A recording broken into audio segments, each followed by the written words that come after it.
안녕하세요 여러분, 제네건입니다. 역시 캠이 얼굴이 잘 나와요. 캠이 이쁘게 잘 나옵니다. 뽀얗죠? 여러분들 캠 말에 속지 마십시오. 자 여러분, 마이크 좀 좋은 거를 가지고 제가 지금 촬영을 하고 있어요.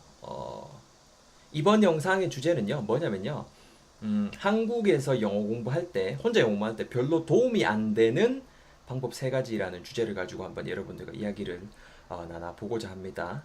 일단은 먼저 항상 말씀드리는 거지만은 제가 하는 말에 공감을 못 하시는 분들도 계실 겁니다. 의견은 당연히 다양한 거니까요. 저는 철저하게 제가 한국에서 공부해왔던 과정들, 그리고 제가 국내파 분들을 많이 만나 뵙고, 그리고 해외파 분들도 실제로 가르쳐 보면서 제가 느낀 것들, 그런 것 바탕으로 해서 여러분들에게 제안을 하는 거니까 그 점 감안하시고 들어보시면 될 것 같습니다. 강요는 하지 않겠습니다만 새겨 들으실 법한 가치가 있을 거라는 생각을 합니다. 자, 먼저 우리 한번 보시면은요. 첫 번째 방법은 제가 이거를 한번 준비를 해봤습니다. 여러분, 매미 소리 같은 게 좀 많이 녹음될 수도 있습니다. 너그레 양해주세요. 자, 일단 첫 번째 명제는 이거예요. 영어는 듣기만 해도, 그죠? 듣기만 해도 전반적인 영어 실력 향상에 도움이 된다라는 명제에 대해서 여러분 한번 이야기를 해봤으면 좋겠습니다. 여러분도 어떻게 생각하세요? 저는 개인적으로 영어를 듣기만 했을 때는 그 듣기만 향상이 된다라는 생각을 가지고 있습니다.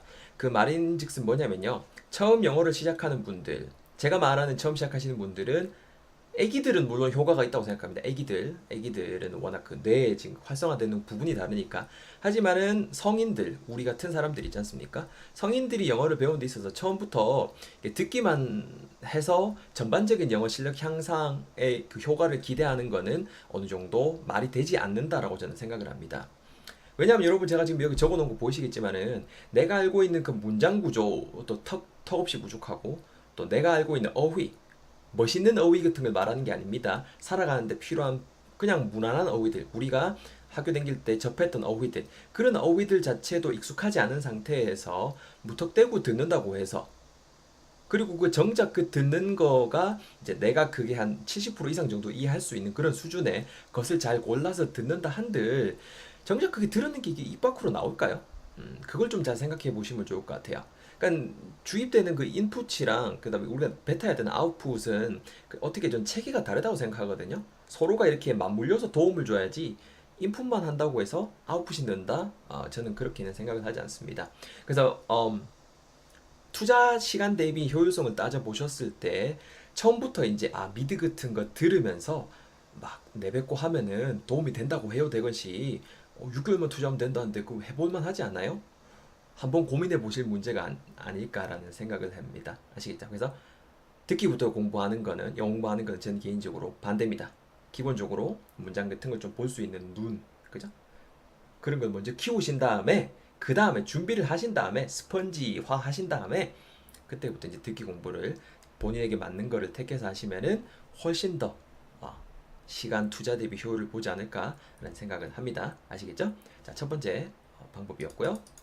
자, 두 번째입니다, 여러분. 조금 잘 안 보이시죠? 자, 두 번째 방법 뭐냐면요. 언어 교환 모임 참석은 도움이 많이 된다. 라는 이 방법에 대해서도 제가 한번 제 의견을 말씀을 드려보고자 합니다. 저는 어이구, 이렇게 해도 되겠죠? 잘 안 보인다. 저 이것도 여러분 전제를 달고 싶습니다. 참석을 해서 많이 늘 것 같으면은요, 저도 지금도 계속 참석을 할 것 같습니다. 저는 지금까지 통틀어서 두 번인가? 많으면 세 번 정도 참여를 했었어요. 그것도, 본격적으로 영어 공부 한참 할 때, 그러니까 어느 정도 이렇게 내가 말 좀 어느 정도 쓸 줄 알고, 어느 정도 들을 줄 알고, 조금씩 이렇게 버벅거리면서 할 줄 알 때, 그때 제가 참석했었던 기억이 나거든요. 파릇파릇했던 20대에. 물론 지금도 죄송합니다. 자, 그런데요. 여러분, 이것도 되게 좀 생각해 볼 문제예요. 카톡 죄송합니다. 이것도 생각해 볼 문제인데, 다계국어 모임에 그러니까 언어 모임에 참석을 하면요. 주로 이제 뭐 다, 포맷이 다르겠지만은, 주로 하는 게 뭐냐면은, 뭔가 좀 본인이 이야기할 거리를 자기 턴이 되면 나가서 이야기하고, 그러면 이제 다른 분들은 들어주고, 뭐 거기에 대해 질문하실 분은 질문을 하고, 그런 식으로 이제 진행이 돼요. 생각해 보세요, 여러분. 내가 지금 막 시작을 해서 뭔가 지금 내 의사 표현 같은 것도 그렇게 잘하지 못하고 그냥 뭐 어느 정도는 조금씩 알아듣고 하는 그 정도인데 그 수준에서 내가 가서 상대방의 이야기를 경청해서 내가 그걸 알아듣는다 한들 굳이 그게 도움이 될까요? 효율적으로, 효율성으로 봤을 때. 아, 물론 얻는 건 있겠죠. 그래 따지면 뭐, 뭐든지 안 되겠어요? 효율은 있겠지만, 아니, 그, 효과는 있겠지만, 효율성으로 따져봤을 때 그게 가치가 있냐라는 거를 저는 말씀을 드리는 거고요. 의문점이 드는 거고요. 제가 그때 갔을 때에, 저는 그때 가기 전에 이 제가 참여할 모임의 성격을 미리 이제 검색을 해서 파악을 했었기 때문에 저는 미리 제가 할 말을 스크립트를 짜서 갔었던 기억이 납니다. 근데 여러분 이거는요, 장단점이 있어요. 뭔가 내가 말을 할 때에 준비를 한 걸 가지고 그거를 가지고 이렇게 내가 이제 외워서 말하는 건데 외워서 말하지 않는 양 하는 거에 장단점이 다 있거든요. 나중에 또 제가 기회 만들어서 말씀을 드릴 건데 어쨌거나 저는 결론부터 말씀드리면요. 그날에 앞에 나가서 잘 발표했습니다. 어떤 거를요? 내가 미리 준비해온 내용을 잘 발표했어요. 그리고 뭐 나머지는 상대방 다른 이제 그 발표자들이 이야기하는 걸 좀 들었고요. 근데 여러분 또 신기한 건 뭔지 아세요? 거기 참여했던 분들 중에 일부 분들은요. 본인이 저처럼 이렇게 적어 오신 분들이 제법 있으셨었고 이분들은 상대방이 이야기할 때 그 상대방의 거에 귀 기울이기보다는 본인 차례에 본인 거를 좀 더 잘 말하기 위해서 외우시는 데에 시간을 투자하는 모습을 제가 직접 눈으로 목격할 수가 있었습니다. 네. 그리고 또 그때 제가 다계국어 이제 언어 모임 언어 이제 교환 모임에 나간다고 하니까 저랑 그때 같이 열심히 공부 막 이제 시작해서 막 열심히 하셨던 형님 있어요. 그 형이 이제 저 따라서 한번 왔었거든요. 근데 이 형은 아무런 준비 없이 그냥 내가 간다니까 따라온 거예요. 잘 듣다가 오셨어요. 뭐 앞에 나가서 몇 마디는 하셨죠. 평소에 할 수 있는 말 몇 마디 하고 잘 듣다가 오셨던 기억이 납니다. 그 뒤로는 이 형은 참석은 안 했죠. 네. 뭔 말인지 아시겠나요? 자, 그리고 저처럼 내성적인 분들이 있을 거예요. 근데 내성적이라고 해서 이게 내성적인 친구들도 다 장단점이 저는 있다고 생각을 하거든요. 특히 언어를 배우는 그 부분에 있어서요. 저도 진짜 내성적이에요. 못 믿으시겠지만 진심 내성적입니다. 영어를 가르치고 그렇게 하기 위해서 성격이 많이 바뀐 거고요. 평소엔 되게 조용해요. 자, 근데 이제 그 언어 교환 모임 같은 거 어찌됐건 간에 이렇게 사람들이 모이는 그런 자리이기 때문에 디풀이라는 게 존재합니다. 그죠? 그리고 디풀이 궁극적인 목적은 뭐겠습니까? 그냥 편한 이야기, 캐주얼한 것들 이야기를 하면서 몰랐던 사람들이 서로 알아가고 거기 뭐 문화 같은 것도 공유하고 그렇게 하면서 이제 자연스럽게 나를 노출시키자라는 게 궁극적인 목적이잖아요. 제가 그 두 번인가 세 번 간 것 중에서 한 번인가 제가 디풀이에 갔었어요. 가서 우리 이제 테이블에 같이 앉은 분들을 지금 이제 떠올려 보면은 한국 분도 있었고 한국 분 저 포함해서 한국 분 두 분인가 한 분인가 두 분 더 있었고 외국 분이 한 분인가 두 분 있었던 걸로 기억이 나요. 저는 또 술을 개인적으로 못 마십니다. 근데 이야기 한번 해보겠다고 간 겁니다. 맥주 같은 게 이제 나오고 시켜서 나오고 뭐 안주 이렇게 마카로니랑 나오고 합니다. 먹어요. 자, 여기서 여러분들 봐요. 내가 뭔가 이 사람에게 뭔가를 어쨌거나 말을 내가 아웃풋을 빼고 넣으려면은 내가 가서 이야기를 할 줄 알아야 되잖아요. 그리고 뭐를 물어야 될지도 일단 어느 정도 준비가 되어 있어야 될 거 아니에요. 미리 지금 당장에 준비를 안 해도 미리 좀 공부를 해놨다거나 방법도 알아야 될 거 아니에요. 저는 진짜 솔직히 말해서 뭔 말을 해야 될지조차 모르겠는 거예요. 그래서 그냥 겉도는 질문들 있죠. 뭐 where are you from? 뭐 한국 온 지 몇 년 됐어요. 이런 것들. when did you come to Korea? 이런 것만 묻는 거야. 그럼 당연히 대답도 뭐 거기서 해주겠지만, 내가 거기에 또 받아칠 그게 없는 거야. 건덕지가 없는 거야. really? 이것만 늘더라고요. 눈치만 느는 것 같아요, 저는. 예. 그리고 이제 뭐 할까 뭐 뻘쭘하잖아요. 하고 뭐, 술 좀 마시다가 몇 마디 하다가 일 있다 하고 왔었던 기억이 납니다. 그러니까는 이것도 그건 것 같아요, 여러분. 어느 정도 여러분들이 외향적인 성향이고, 그죠? 어느 정도 내가 말을 할 줄 알고 하는 상황에서 가시면은 참 도움이 되는 방법이라고 생각은 합니다. 하지만 시작부터 요 방법으로 출발하시는 경우는 저는 개인적으로 성공 확률이 낮다고 생각을 합니다. 외향적이시고 사람들과 어울리기 잘 좋아하시는 분이라고 할지라도 뭔가 내가 정확하게 짧지만 정확한 영어를 구사하는 상태가 아니라면은 그 단계에서는 지금 이 두 번째 방법을 택하는 것은 좀 좀 이른 시기지 않을까라는 생각이 듭니다. 자, 세 번째 거 볼까요? 영어는 영어권 국가 사람들과 함께 어울리면서 배워야 된다? 라고 주장하시는 분들도 많지요.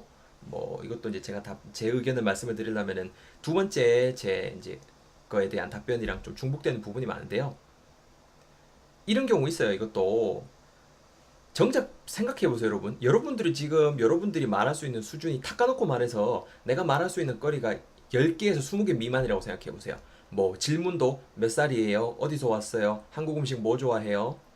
그 다음에 뭐 저는 뭐 좋아해요? 저는 뭐죠? 이 정도만 안다고 가정합시다. 오케이? 그 정도인데 외국 사람들이랑 어울려서 얻을 수 있는 게 뭐가 있을까요? 효율 대비를 따져보자고요.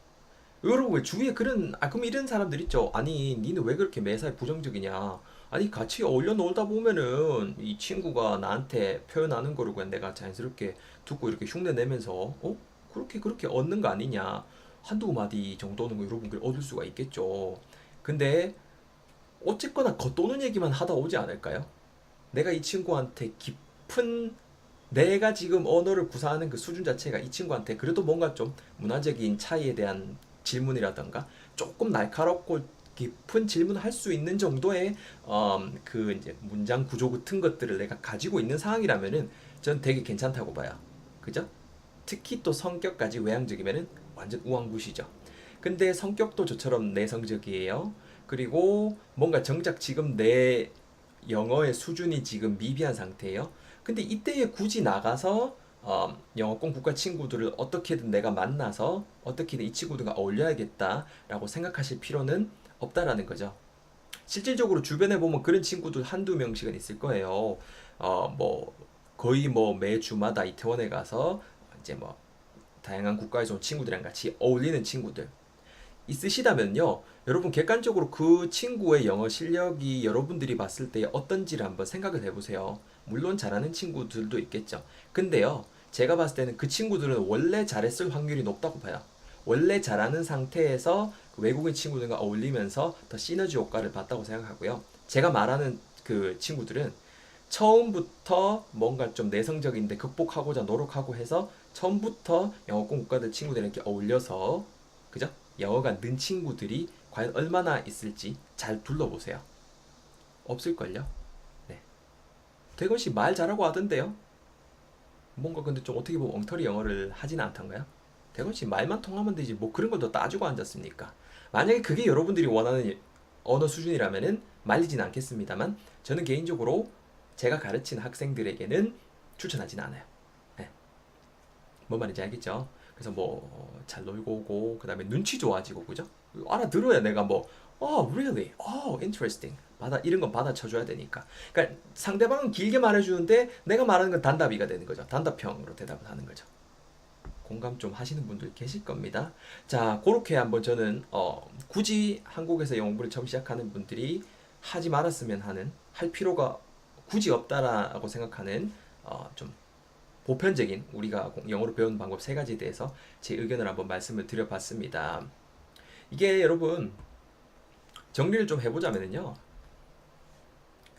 모든 어쨌거나 이 언어라는 것이고 언어를 습득하는 과정이기 때문에 모든 사람들이 접근하는 접근 방법이 다르다라는 데는 저는 동의를 해요. 어떤 사람한테는 A라는 방법이 정말 효율적이고 어떤 사람한테는 A라는 사람한테 효율적인 이 방법이 전혀 씨알도 안 먹히는 경우가 있어요. 근데 기본적으로 어느 정도 이제 자란 이제 그 대한민국 성인 기준으로 봤을 때에 어 앞에 이 세 가지를 가지고 시작하는 거는 그다지 좋지 않다라는 것이 제 의견이고요. 제 결론이고요. 어느 정도 여러분들이 기본적인 수준, 제가 말하는 기본적인 수준, 아까 말씀드렸죠. 간단한 문장 구조라도 내가 할 수 있는 말의 경우의 수가 제법 되고 그것도 굳이 내가 막 이렇게 막 외워서 하는 게 아니고 어느 정도 평소에 연습해서 즉흥적으로 그 정도는 구사할 수 있는 정도가 되었을 때 그때의 외국인 친구를 만나서 다양한 인풋을 듣고 내가 그걸로 해서 아웃풋을 배출한다던가 언어 교환 모임에 가서 또 다양한 인풋을 듣고 내가 아웃풋을 배출한다던가 그죠? 아니면은 뭐 미드 같은 것도 동일합니다만 여기서 안 적었습니다만 듣고 거기에 표현 얻은 걸 내가 배출하는 법을 알아야 그게 시너지 효과가 나지 않겠습니까? 그게 제 결론이었습니다. 뭐 정답은 없습니다만 그래도 하지 말아야 될 것들은 있다고 생각을 합니다. 효율성으로 따져봤을 때는요. 여러분들이 그냥 흥미 위주로 해서 쭉 그냥 진짜 평생 진득하게 공부하실 거면은 저는 앞에 있는 세 가지 방법 중에 뭐를 택하셔도 처음에 말리지 않겠습니다. 하지만 어느 정도 여러분들은 그래도 조금은 더 빨리 효율적으로 가고 싶어서 이 영상을 보셨을 거 아닙니까? 한 번쯤은 잘 생각을 해보셨으면 좋겠고요. 여러분들에게 적절한 영어 공부 방법을 찾으시길 바랍니다. 뭐 이렇게만 뭐 이렇게 명제만 던져놓고 니는 싹 빠지냐라고 생각하시는 분들이 있을 것 같아서요. 다음번에는 제가 영어 공부할 때 실질적으로 실패했었던 방법들에 대해서 지금 이제 성행하는 방법들 중에서 성공한 방법도 말고 실패한 방법들에 대해서 여러분들에게 이야기 한번 해볼 수 있도록 하겠습니다. 긴 영상 봐주셔서 너무 감사하고요. 더 많은 영상 그리고 더 많은 영어에 대한 제 생각 들어보시고 싶으신 분들은 제 채널 구독 한 번씩 해주시면 감사하겠습니다. 다음 영상에서도 여러분들 뵙겠습니다. 전대건이었습니다. 고맙습니다.